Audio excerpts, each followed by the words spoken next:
Well, we welcome Ambassador John Bolton. Good to see you, Ambassador. Glad to be with you. How do we stop North Korea? Well, I think ultimately the only real solution is to reunite the two Koreas, to persuade China that it's in their best interest that this reunification occur.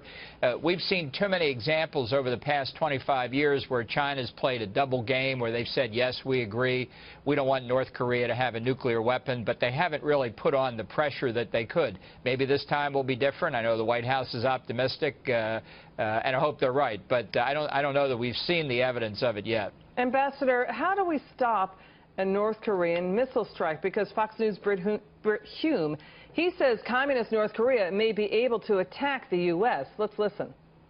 As it appears that North Korea is now closer than ever to putting together a nuclear weapon that they would have the ability to deliver even to the west coast of the United States. It seems to me they have been very shrewd indeed at scaring the daylights out of our allies in the region and the world community, as it's sometimes called, and have thereby been able to pursue their nuclear ambitions apace while extracting concession after concession and deal after deal with the West, in which they basically come out ahead. I mean, okay, so we know China routinely fails to enforce sanctions. You know, banks and companies continue to trade and do deals with China. I mean, excuse me, North Korea. So how do we stop a military strike, a missile strike from North Korea?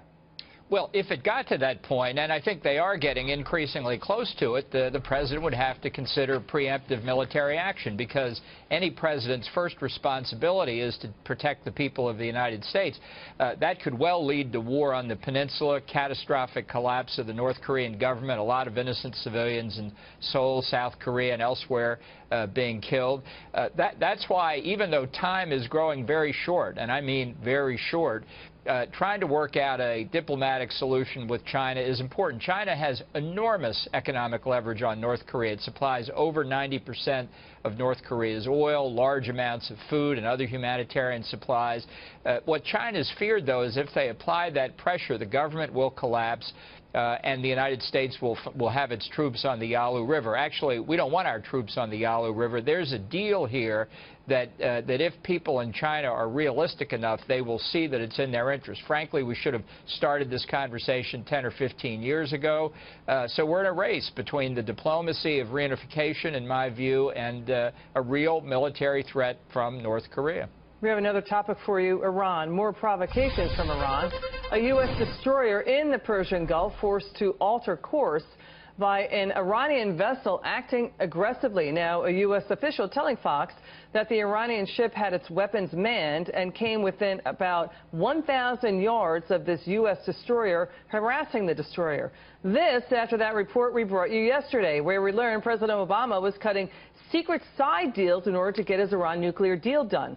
This involved dropping charges against Iranian arms dealers, including one allegedly responsible for the deaths of U.S. soldiers.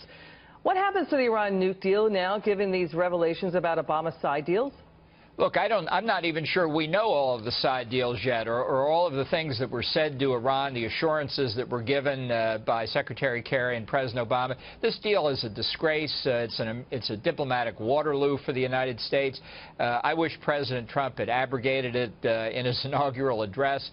It's only going to get worse after this. This provocative behavior by Iran against our ship, this is just one more example of a continuous course of conduct over the past year and a half since the nuclear deal was signed. Every expectation by the Obama White House that the deal would change Iran's behavior, not only in the nuclear field, but across the board, have been proven wrong. And if this is the way Iran believes before it has nuclear weapons, imagine what it'll be once they get that capability. And let's also be clear, there really is a link between Iran and North Korea on ballistic missiles, on nuclear weapons. Whatever capability North Korea gets, Iran can have the day after for a suitable price. Wow, Ambassador, thank you so much for your time, sir. We love having you on. Come back soon. Thank you, Liz.